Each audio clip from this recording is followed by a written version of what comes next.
Double Primer is back-to-back conversations with someone passionate about their work and passionate about someone else's work, mostly art and mostly Atlanta. I'm your host, Sean Mills. So the sort of impetus for this conversation and the future ones is that the original version of Double Primer kind of has run its course where the scheduling was sort of like becoming an escalating issue, and it was like taking away from like the fun of the project. So I had like the parameter of creative people. I wanted to have them talk about their work, and then we could talk about like whatever topic they wanted to, whether it was something that directly inspired their work or whether it was just sort of whatever they had in mind. And so like I think that there's some fruit to that, and I think we're going to try to transition it where what I'm envisioning is that we're going to remove all the scheduling issues because we're going to be a two-man band, and like we're going to carry over that kind of idea, but like focused on like our us doing our own research basically. So did you kind of like in the last week of thinking about this, did you have like how do you kind of piece together in your head like how you would do that or what you would think you might face with that? Um, well, I definitely need to not think about how you're going to introduce it in this context. How I was going to kind of like my operating style is based on what I put in that Google spreadsheet, right? Which was like I constantly have ideas and I'm always being inspired a lot and distracted by that. So I was like, oh, let me jot down. I'm going to try to do it in doublets, right? So anytime I feel like, oh, I got an inspiration I want to write down that would be fun to talk about. That prompts me to be like, okay, what's the related work that I'm doing right now, right? Doesn't mean I necessarily have to talk about them at the same time, or even talk about them on recorded at all, right? Which is why I put two columns there about when the idea date is and when we actually recorded it, because I certainly envision that there could be topics on there that we just don't ever even cover, right? It just didn't flow to it, right? And at the same time, if I run it a little dry and going like, not quite sure, then it's like, oh, here's a little prompt, right, of something I was thinking about, and that's the date of when it happened to kind of refresh the memory of the context behind it.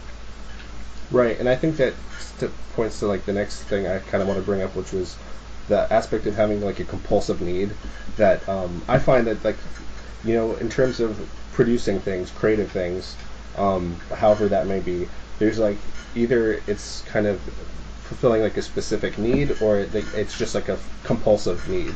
And so like for you, maybe I can kind of glimpse a little bit of that with like your printmaking. That is, you kind of think like, well, I have this material, I have this opportunity, I'm just going to make stuff. I'm not even going to think about it or find it pressure. Yep, It's just this compulsive need. absolutely. I And, definitely have a compulsive need for that.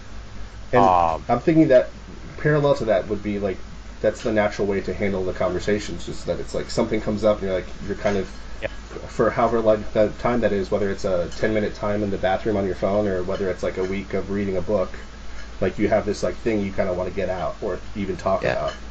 Yeah. I mean, and I even just wrote down here on the bullet, just like in general, I like talking. Like, I like talking about my projects. I like talking about things that are interesting to me, and I think talking about it helps. And it definitely helps me process and uh, even come up as part of like my creative process, even, right? I mean, I talk to myself a lot. My wife gives me a hard time about it, both while I'm working on projects and working on work, like professionally. Uh, so I think it flows well. I definitely don't see this like from my perspective as like a public service, uh, more of a compulsive need. Right, and then like so out of that, there's this metaphor that I was kind of thinking about where there were people back in the day who, when jazz was coming about, have you ever seen like the Ken Burns jazz documentary? I have not. Okay, like I would be interested in it. sure, sure. So like jazz was kind of like this melting pot art form in America, right? Like you're unfamiliar with that, like in a general sense, right? Sure. Yeah, absolutely. So there were like what were traditional kind of orchestras that evolved into bands, and then there was all sorts of different culture things that happened, and then so not even knowing about jazz at all, just like a historical thing that happened was that there were people making it, and then there were just people that happened to be fans, right? And the people that just kind of took it upon themselves to say like, hey, whatever this is, I'm kind of into it. I'm gonna make a spot. I'm gonna make my restaurant a place you could play, or I'm gonna make my radio station a place you could play these records.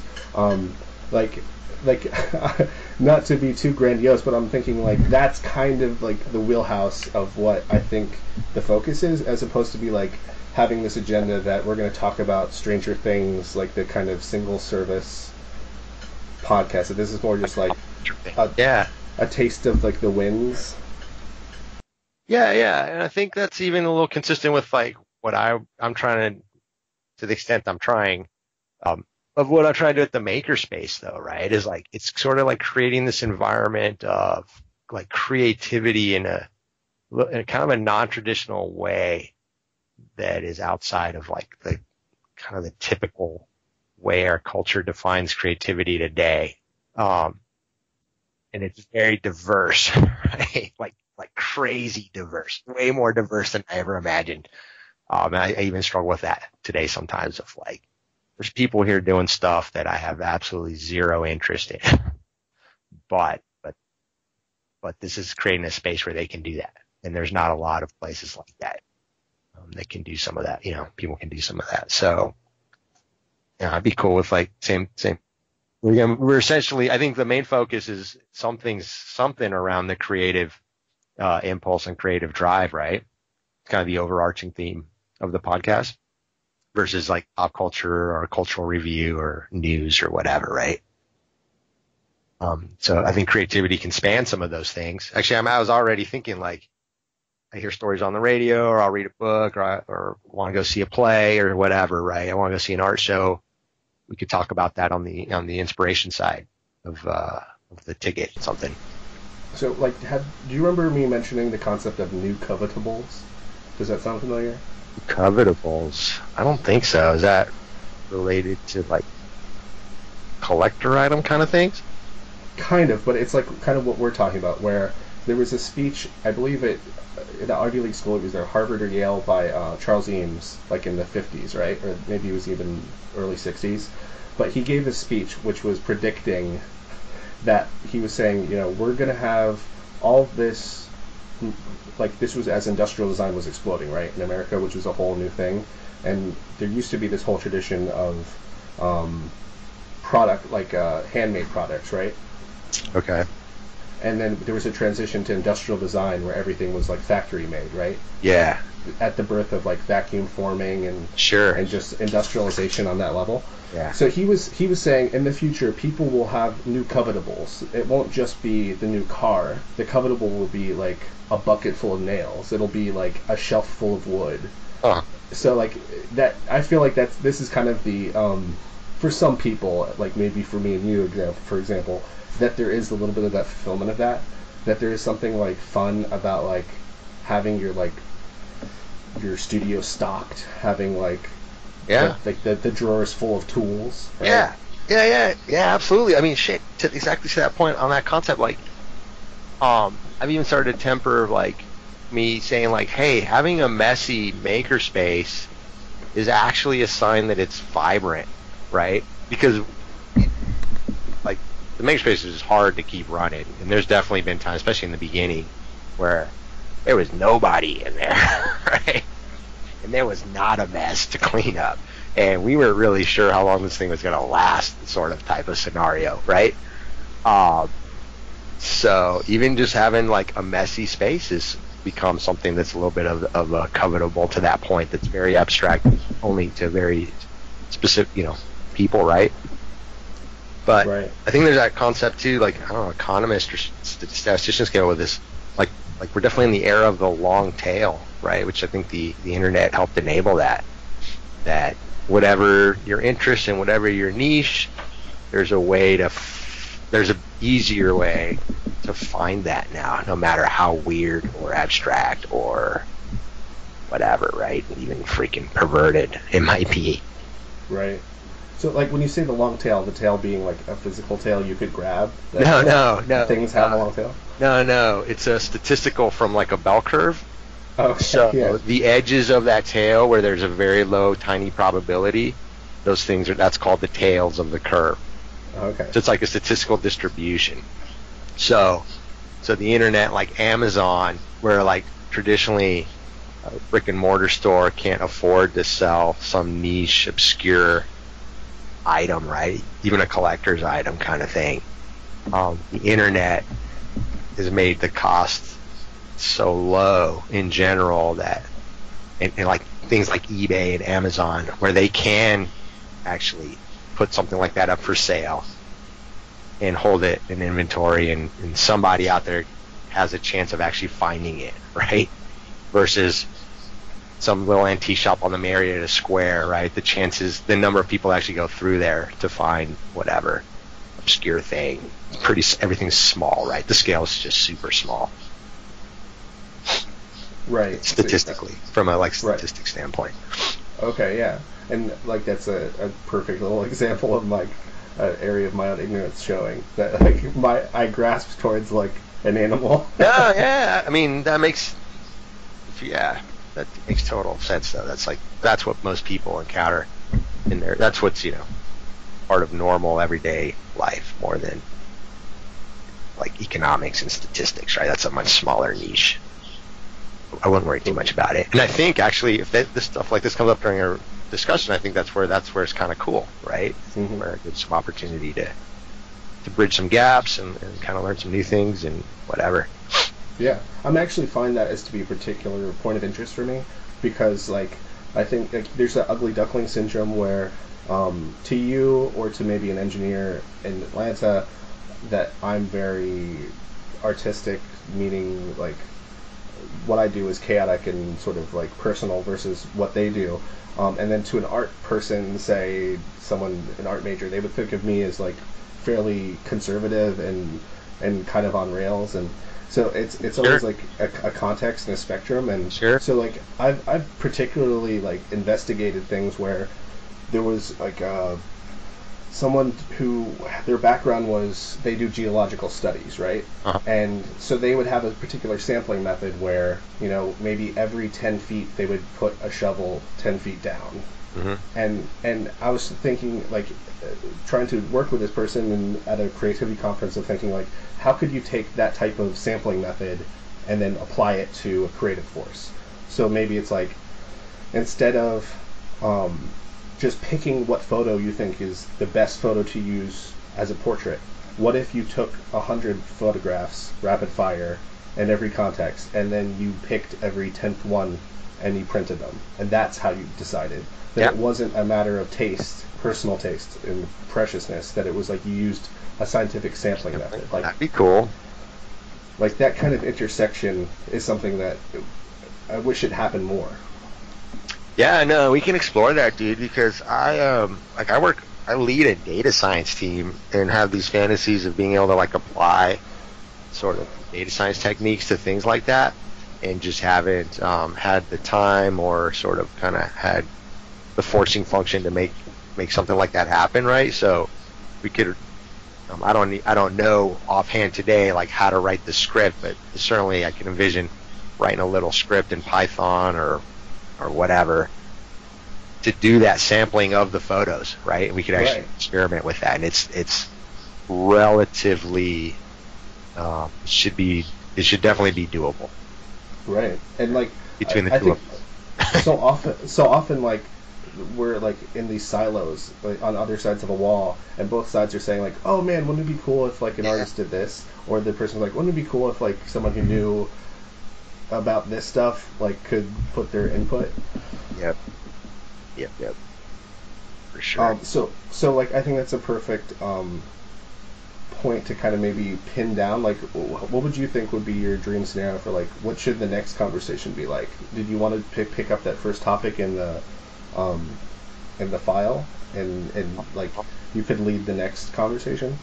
Yeah, but I think I was thinking about it being where one of us brings the inspiration topic and the other person brings the work topic, and that would be the episode, right? Sure. So the next one, if you want, I could do inspiration and talk about this marqueterie thing, and then you could talk about what you've got going on in the workspace, and then the following week I would talk about a work topic, so let's say stencil making, and then you could talk about digital landscape.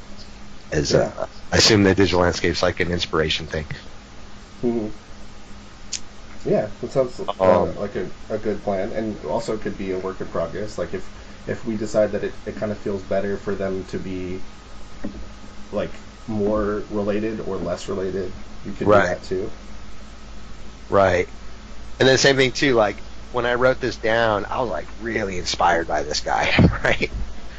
It was a few days before the date that's written here. But, over time it may just become sort of something that gets watered down in the noise, right? So I may not feel quite as passionate about it by the time we get around to recording it, so maybe I'd be inclined to pick a different one. So you definitely have some flexibility. But I think we should really try to keep, because I think you wrote it somewhere in your email here. Actually, I kind of put a joke. You said laser focus is the moment likely to find an audience. I assume you're referring to like a focus on the topic or something. The audience for the podcast, right? Mm-hmm. That bullet. And I wrote down like ellipsis, right? ... This will surely be my downfall in a lot of things. Like my whole life is a lack of laser focus. But I think at a minimum, we could say, hey, it's double primer. It's a double dose, one inspiration, one work, right? Or however you cue it. Like I think you should keep that original thing. Mm-hmm. You have a little tagline for the way you say it. Like we should try to honor that, right? In every episode. Yeah. So you think I can retain my intro? I don't have to re-record that? Probably, yeah. Well, to bring it full circle, I think what I had in mind when I wrote that phrase was the fact that I kind of polled some of my friends, I'm thinking of retooling it. What do you think you would want me to retain? What did you like listening to? What did you not like listening to? And that was kind of the feedback I got, that it was people have their interest, right? So if they're interested in making stuff, they're going to be the least interested in my dance episode. Yep. Right? So I feel like just naturally, if it's like we're talking about the stuff that we're making, we're more likely to find a audience, because it's like, oh yeah, whether it be our personalities or a combination of those and the work, that it's like if it's consistent in that manner, at least our taste, then it's possible for people to grab onto it. Right. Yeah, that's the only thing I think I can offer. I can't imagine that we're going to be laser focused on a genre or I don't even know what the right word is, right? Whether it's dance or making or whatever. Like I think we are going to be all over the place. And the thing that unifies it is our tastes and our personalities, and the fact that we're trying to give something inspirational and something relevant to our current work that particular week. And that's where the focus comes in. And that's why I think they need to be a little bit shorter too, right? So that somebody doesn't care about whatever we're talking about. And they turn it off. Worst case scenario, they turn it off. They're missing, 20, 30 minutes worth of content, and they may have heard enough to at least want to get to hear or what, we got to make the titles be something that might grab their attention in the future, right? Mm-hmm. So were you kind of thinking one session we would talk about just one topic, and then another day we might talk about the other? No, I was thinking one session, let be organic. We're going to cover the double primer, right? So one session, we'll have to sort of feel this out. All right, Tanju or TJ, what are you inspired about this week, right? And he's like, oh, let me tell you, I've been thinking about this all day or whatever, and then try to blaze through it quickly, and you need to be comfortable being able to cut each other off at some point. Okay, now let me tell you about what I'm working on, right? And what you said is somehow either related or not, or it made you think about whatever, and try to knock both of those so that I think the point is that the point I guess you thought of double primer was you're getting inspiration, and you're getting how people, maybe how some of that inspiration bleeds into people's work somehow or something, or what? Yeah, like I guess I was kind of thinking that you have both lives, and especially like as an artist, there's always the thing of there's the stuff I do and the stuff that I'd like to look at, Mhm. and they're not necessarily the same thing. They might even be antithetical, right? Right. So like Christian Bale, supposedly his favorite movie was um, uh, a comedy that no one saw coming, that like, or another actor, their favorite, like they're a serious dramatic actor, but their favorite movie is the Teenage Mutant Ninja Turtles, so that it's like, Right. it doesn't have to be exact, like what you do isn't exactly what you like and or see or are inspired by Right. or any of that. Right. Not that it has to be like a contrast, but sometimes it is. Yeah. So, but then I guess I'm thinking, sorry to cut you off, that now we're taking that same concept, but rather being sort of one person, right, your guest, now we're sort of crossing and twisting two storylines together between you and me, right? So, and maybe this won't work, where we're going to mix it, right? So 1 week is what I'm inspired on and what you're working on, and then that's going to kind of cross inspire us, right? Some way. And then vice versa. The next week, you're going to talk about what you're inspired about, and I'm going to talk about what I'm working on. And there may be some intersections there that are interesting and that we can noodle on or riff on a little bit. Yeah, and like I think it's something that can't fail because no matter what one of us says, like you mentioned the bell curve, and I was thinking about an animal, so like that's a little microcosm of like Right. there's always going to be some sort of divergence. Yeah, and I mean, I might come back next week and be like, dude, that thing you said about the animal tail, like it triggered something in me that whatever, right? It could still come back and do something cool come out of that. And I think that's too where hopefully people want to come back because it's not just a single episode of itself, but then becomes this like continuum of a story where you kind of get the personalities and you're remembering what they mentioned last week because it's starting to influence the stuff that we talk about in the future. Right. And also in terms of like that edge way of talking about things that inspire you, it could be that projects that you've worked on together with other people in the Maker Station, right? Mm-hmm. Like that could be kind of like a way to kind of backdoor that kind of content into it without it being too like official. Right. Absolutely. Cool. So I guess like For sure. we'll kind of be in touch about the scheduling and stuff, but I feel good about the direction it's going. Okay. Cool. And we hit it almost exactly like an hour, so that was kind of a serendipitous thing too. So were you just recording it right now or not? Because there's a couple times I was like, you should be recording this. No, I'm recording the whole thing. Yeah. Cool. I think we should at least run through your little script here, though, too. Maybe you might want to get into it or not. Sure. So what I did before, just to establish it for the potential audience, what I did was I kind of went through the parameters of this transformation of what the podcast used to be and what it's going to be. Mm-hmm. And so some of these points we've talked about before, and some of them we haven't really dug into as much. But do you have your list in front of you as well? Yeah, I mean, I guess the other one I was gonna say that how you can be useful. How can you be useful, and how can you be useful by accident? And over the years, it's been a couple years now, but I've had this thing in my mind. So, being a dad and kind of being an engaged dad, like we got into Thomas the Tank Engine for a long time, and now that I'm older, I sort of chuckle at this concept that there's a lot of people that just want to be useful, right? Like that's what the whole Thomas the Tank Engine's about. I even make jokes at home about like, oh, I just want to be useful, like especially now that my kids are starting to push me away, right, when they don't want my help for things.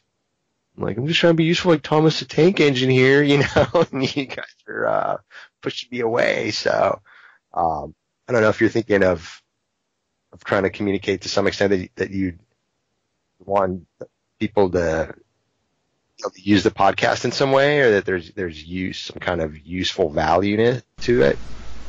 Yeah, so like I was just kind of thinking, obviously, in the world of podcasts, a lot of them kind of find their footing by the basis of this person's already famous from the field of acting or the field of what have you, and then you're getting a fly in the wall and Right. and whatever they're up to now, right? So that the entertainment value is kind of like, well, whatever Lady Gaga has to say, I'm inherently interested. So whether she's talking about hot dogs or whatever, it's like I'm already in because of it's Lady Gaga. Now we have the aspect of the fact that we're not Lady Gaga, right? So that like the topic can't just be hot dogs because it's not inherently interesting, but it could be inherently interesting if it's like this kind of what I'm trying to figure out is, you know, if we're like two makers bouncing ways of seeing the same thing off each other, maybe that could be useful, right? Absolutely. So that's kind of what I was kind of thinking. It was like, how, like what's more likely for it to be unuseful? Well, if it's just like what you mentioned, just entertainment reviews, that's kind of a little more disposable. But if it's kind of more about like how you research, how you think, how you're inspired, I think that can kind of be evergreen and potentially useful. Absolutely. I think and being around creative topics, and whether it's art or the maker thing with like 3D printers and microcontrollers and drones and all that. I mean, I get a lot of people commenting on like what they see me post on Facebook, and they just think it's like awesome, right? Like, I wish I could do that. And this is, I really don't want to, we don't sidetrack this here, but I saw something happen over the last week kind of in the local artist community in Atlanta that really opened my eyes. Pretty controversial, and it got me thinking like, oh my God, this is me looking from the outside in, like getting a peek into this from the outside in, into this community, like being outside of Atlanta and the suburbs, versus people that are inside this community and how they're reacting to something. And I was like trying to research a little bit more, and a lot of comments had been deleted, so it was kind of hard to get a whole picture. But then I saw other comments where people were like, look, this guy's a professional artist. And that was kind of like, to me, that's inspiring, because I've always been raised with this, like, can't be an artist, that's no way to make a living kind of thing, right? That sort of message that a lot of people hear. So it's like, even running into you is like, oh my God, I met this guy as a professional artist. Like, wow, right? That's so cool. So I think there's people that's going to resonate, and being able to get that peak. That part is interesting to some people. And then the other part around the technology, kind of the high, the maker thing's got a technology twist to it, right? That's interesting as well. And then us participating sort of naturally in some of the events that happen in Atlanta around both of these cultures are interesting in general, right? Whether it's Dragon Con, art shows, whatever, plays, theater, other events that might happen, right? Totally. And if you don't mind me just trying to recover some of the stuff we started talking about before we recorded, I was going to mention that, like, another aspect of this, that fly on the wall idea, was that I was really inspired by this book by a historian named Alistair Horn about the fall of Paris. And have you ever heard or known anything about that time in history, the fall of Paris? No. So it's kind of historically juicy, because it was like this really weird and important part of a lot of different historical moments. So like around 1865, there was a Franco-Prussian War where what was partially now modern Germany invaded Paris, and they made this siege where they basically surrounded Paris and didn't let anyone leave. And it was this like crazy little like real life experiment where the people that were living in Paris were they were forming like feral governments, and they were, you know, in some way starving, and just in a way that was a microcosm. They had like Karl Marx like rode a train down to like watch the spectacle, and he came a lot of with his ideas of communism from this. And there was like all these different cultural things that came from and out of it, including the fact that it kind of laid the groundwork. It was like the prequel to World War One. Wow. Okay. So like lots of like the planning of like where they dug trenches and stuff was like, well, we're not going to let that happen again, kind of idea. Okay. But like all that is to say is that the reason why the book was really compelling was that obviously there are going to be like the reports of like the general, like first we went here, then we went there, this happened, that happened, I fed the troops this day, whatever. But like the more interesting thing was there were people who were just like shop clerks who all of a sudden were trapped in Paris, right? And so like the diaries of just like a shop clerk, whatever, a janitor, all of a sudden provides this incredible, like, it's just by luck, like lottery. Now that like your diary, your daily like musings of what happened during these days becomes like this incredibly interesting and important document. It's right. And so that can like you don't have to. What I was saying before the podcast was like maybe like just by doing what you normally do in a sort of thoughtful way, it can be more meaningful than if you're like trying to write a spec script. Right. Perhaps. Yeah, absolutely. Yeah, and we're essentially documenting a piece of kind of these communities. We're a part of these communities, right? The local artist community, and the maker community in the Atlanta area at this point in time. Right. And so, like, not to be too pretentious, but like in a historical setting, some people even think about like democracy being an ongoing experiment, or America being an ongoing experiment. Right. And like we're still part of that, like sure. Too. That it's nothing is really that finite or like finished yet. No, yeah, absolutely. I remember when I was younger, having this very diverse, multicultural background that was like first generation living through it. I always had, and I kind of grown up in the Southwest, which is like a very new, in terms of human history, a very new place, at least Western history, of like there was always somewhere else that was cooler, had more history, more artifacts, right? More ruins, whatever. There's just more like historical culture. So it felt like there's this void, right? Like, I want to go somewhere that's got more history. Like that was a thing as a teenager. And then at some point in my life, after growing up and maturing, I was like, we're always making history, right? Like if there's no history, that you're not finding something back, some arbitrary that this after a certain age it becomes interesting, right? We're still making history, today, and if anything, motivating me to make history and make it interesting now, right? What I'm doing, interesting here, where I'm at, because it was always, I kind of grew up with this sort of sense that somewhere far away was always better and more interesting than where I was at any given moment. And really kind of the makerspace is kind of an expression of like, okay, I'm done with that line of thinking. I'm going to do it here in Cobb County, in the suburbs, right? Everybody likes to rip on that the suburbs suck and are soulless and this and that. And I used to have that same thought myself even, right? Maybe some element of like some self-loathing that like I live in the suburbs and it's lame out here. And now it's like, it doesn't have to be that way, right? Like I live here now and I do what I can to make it interesting. Yeah. And like that particular, like thing you're talking about being in the Southwest in particular, like it reminded me of a very like important lesson in my life, which was when I went to art school, my alma mater was founded by this guy named Lamar Dodd. Have you ever heard that name? No.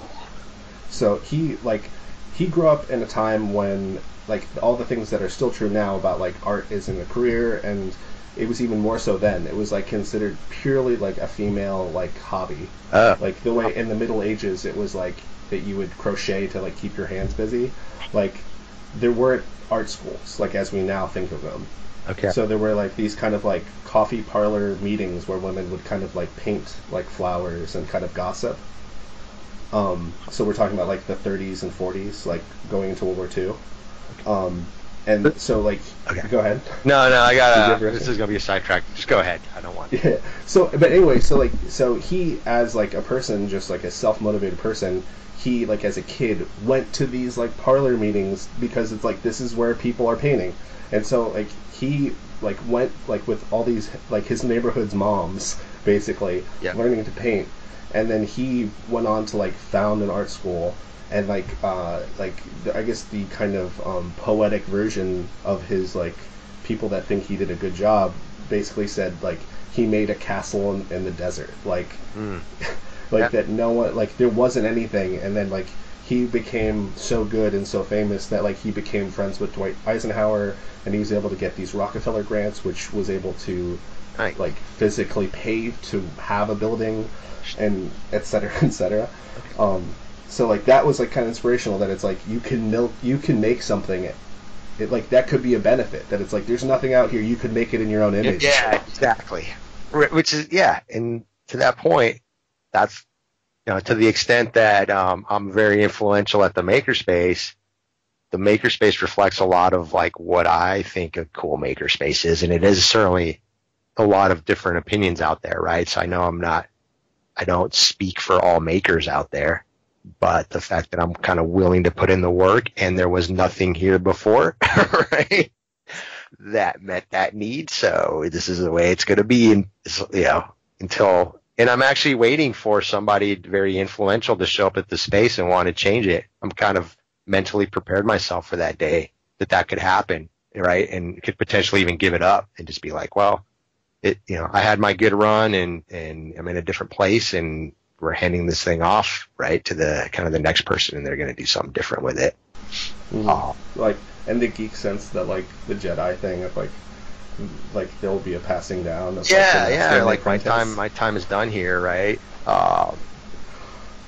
Or will you fade away, or will you become the villain? No, I don't think I'll become the villain. I'll probably move back out west. Honest, I'll move back out in the desert, in the mountains, for sure. Another funny thing I just remembered is when I was in high school, I worked at like the first Barnes and Noble in my town. It was actually a pretty big deal when that thing opened up, and it had a Starbucks in it, and it was really nice, right? It was like back when Barnes and Noble was seen as like a kind of a high class thing or whatever, or at least in Phoenix where I lived on the suburbs. The Starbucks I worked at, like we freaking served espressos, and they only had 2 or 3, latte, cappuccino, and that was it. And you got in a glass cup and a demi-tasse, and you have to wash them by hand, right? None of this paper cup stuff and frappuccinos. But one of the really cool things was because we were actually, I don't even know, I think we were Barnes and Noble employees that had the cafe in there, but we could essentially borrow books, and Barnes and Noble encouraged its employees to borrow books, essentially check them out, like from a library, so that they would be reading stuff and could be like recommending things, right, to customers. So even back then, like I gravitated to the art book sections, among other things. And I really loved Dali in high school, and there's like all these Dali books and like coffee table books, and really liked Dali. And part of Dali's thing was that he lived on like the southern coast of Spain, the Mediterranean, and the landscape was a big influence on his life. And I still very vividly remember going like, man, I wish I lived somewhere cool like that. And it wasn't until I got older and started moving away that I Arizona is that place, right? Like the Grand Canyon is a very, that's the easy thing, but there's so many places in Arizona where the landscape is awesome that rival the Spanish coast or anywhere in the world, that I had access to, right? And was living in it, and just, not paying attention, being kind of a confused, teenager, not aware of what was around me. It's kind of funny, just thinking, yeah, somewhere upstate's cooler, right? Right. And to just knock off this bullet point, I was just going to also mention that, and this is kind of a meta thing, but podcasts, I think, as an art form, they naturally evolve or regress, and so for instance, even the more famous podcasts, there's one called James Bonding, talking about James Bond with people who are writers and actors. and like they went through the movies, and then like, all right, now what do we do? So like they would go on hiatuses, or like if a new one comes out, it's like, oh well, we have to go back, right? We have to talk about that, or like, you know, stuff would come up, or and then like when there aren't movies to talk about, like that same person started talking, like made a new podcast called How Did This Get Made? And it was like from his experience with that previous one, partially he made a podcast where he would talk to extras that were on the sets of movies. Uh-huh. And that kind of became its, like, it had its own life. Yeah, right. And so that's kind of what I was thinking, is that it's like, it's not like it's not wrong for it to change. Like, that's kind of what they do. And all my favorite podcasts, they've had that history. Like, there's one called Film Junk, which is one of the longest running film review shows, and it was like friends that were like, they had a college radio station, and they all went to school. One became a director, one became working the video game field, one was like managing essentially like a Virgin Megastore. Yeah. And they kept doing it, and like at first it had like sound bites, or it had like news segments, and it's like certain things fell out, like they stopped reviewing video games, they stopped reviewing music, and it just kind of kept like becoming like a pearl. Like it's like it kind of formed itself over time. So like I think that could be a fun, like that could be a, you know, when they say it's not a flaw, it's a feature. Yeah. I mean, yeah, we're definitely in the age, and I can tell you from like I don't work in software, but I work in IT, and it's kind of closer to the software world. Is like Apple did a lot to change this, where like things are never done anymore. It's just, they're just good enough to get them out. Right. It's kind of the modern, at least the current philosophy in a lot of business and creative. Even business is creative in a lot of ways, right? It's just, I don't know, get off on a tangent, but certainly things are never quite done, right? This concept of minimal viable product, or just good enough, or we'll fix it on the next release, right? Get it out. And who could have known that, like, we'll look back nostalgically on having a headphone port. Right. Like, theoretically it had less, you know, memory space, but it had like a physical port. And I mean, even getting ready for this call, I was like I got a new laptop a few months ago, rarely plugged it, couldn't find the damn port for 2-3 minutes, right? While looking around the thing. But insisting that I needed it, right? Like, I got this thing plugged in before 9 o'clock.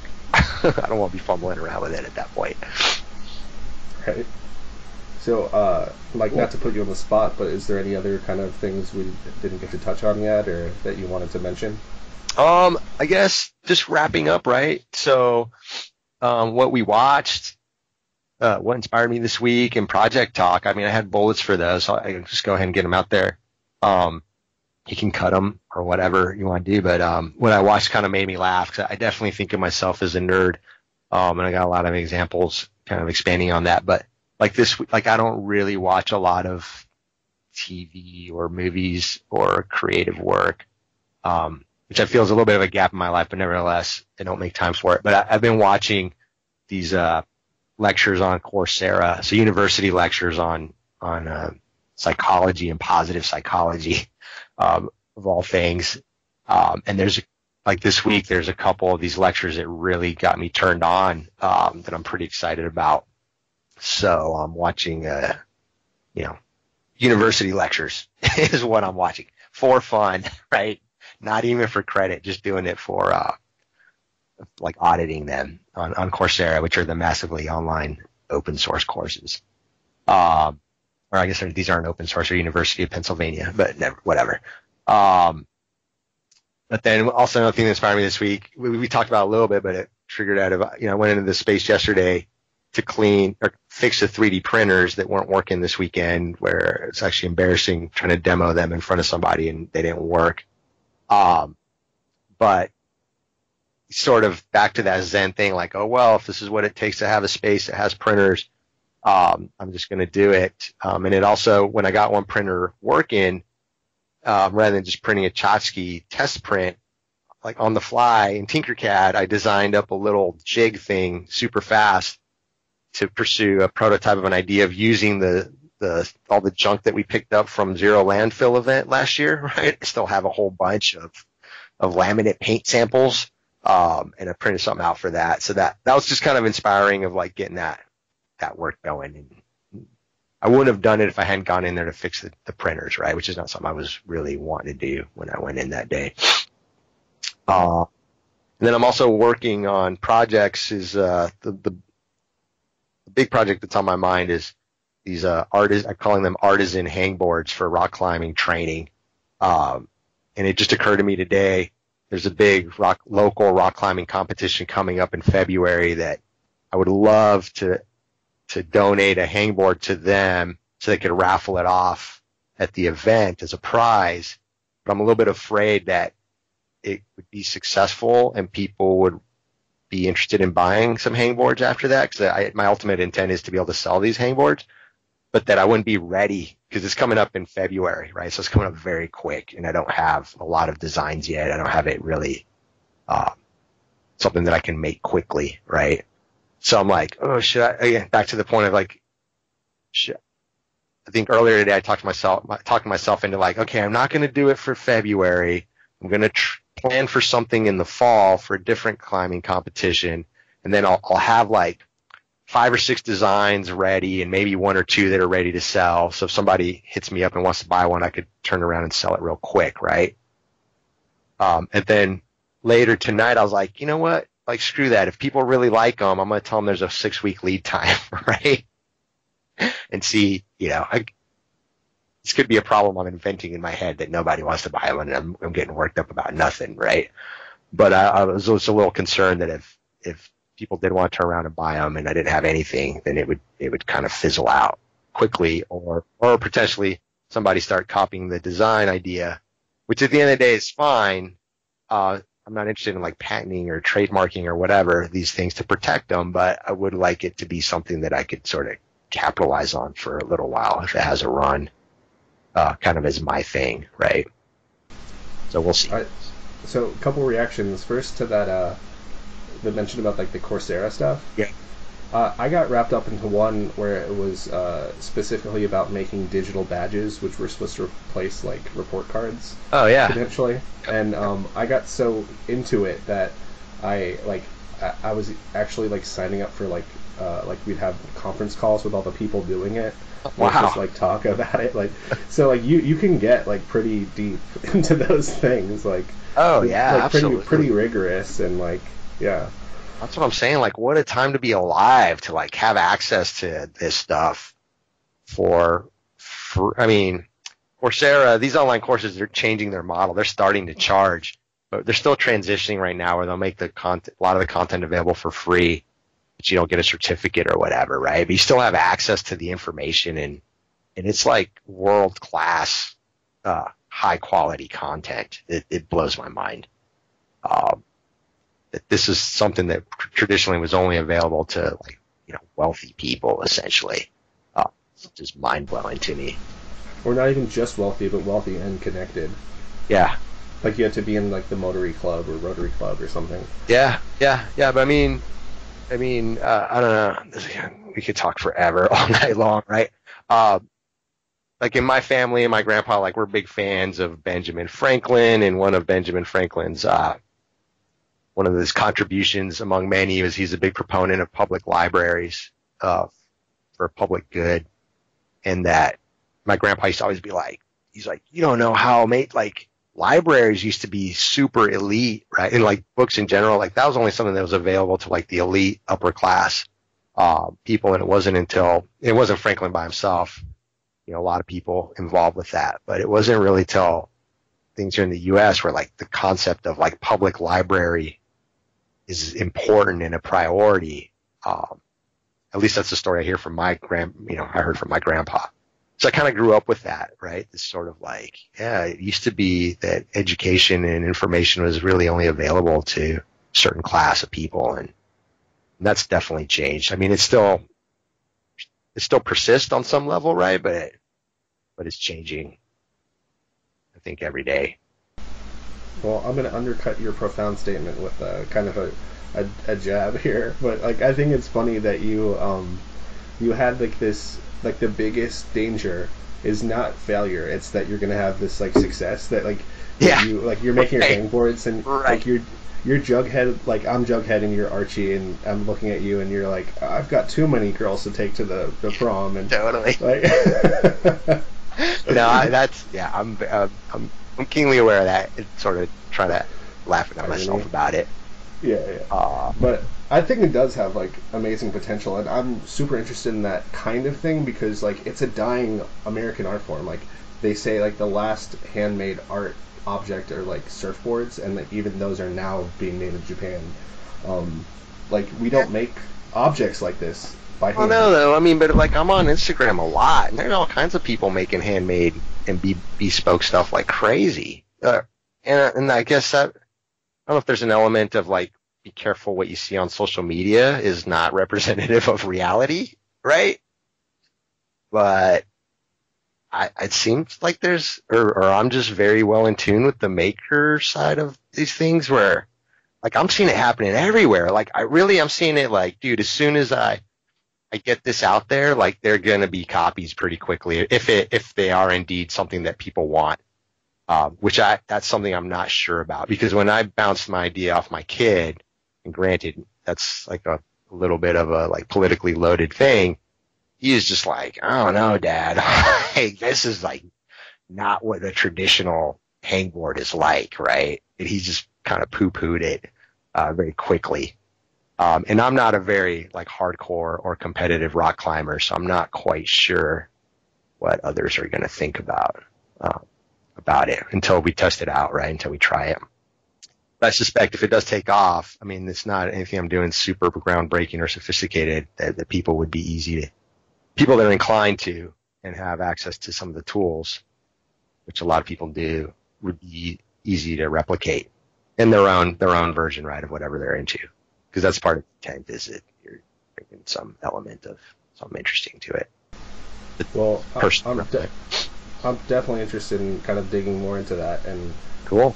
But both the like the fabrication aspect and what you're talking about, the like intellectual property aspect that you're kind of also worried about. Yeah. And I have a lot of mixed feelings about intellectual property these days. So I'm not quite sure where I stand on it anymore.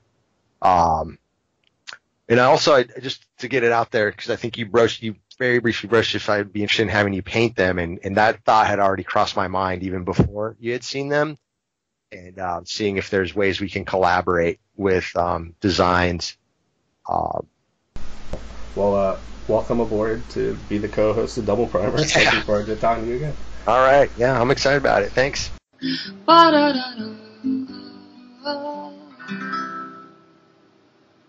Find more information at doubleprimer.com.